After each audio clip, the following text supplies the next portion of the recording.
Quand la mairie veut se faire belle, ça ne passe pas inaperçu. Derrière ces curieux voilages, un masque de beauté préparé tous les jours à plusieurs mètres de hauteur.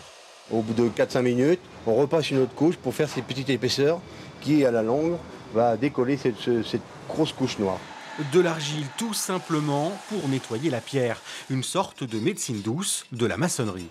Et Thierry, toi, sur la partie haute, t'as fini complètement de passer l'argile et t'as tout gratté là. Voilà, complètement. Cette technique de nettoyage est plutôt utilisée sur des édifices où effectivement on a des délais très très courts et où le support de la pierre le permet.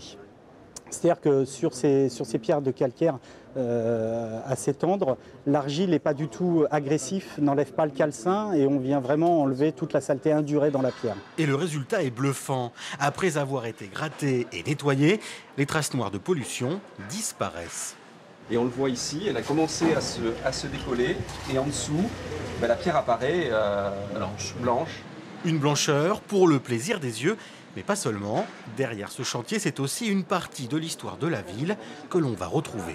À l'origine, on avait un hôtel de ville qui était très blanc, la pierre d'Angoulême qui est très très blanche, avec des menuiseries rouges, des grilles vertes, un contraste de couleurs qui était très très au goût du jour au 19e.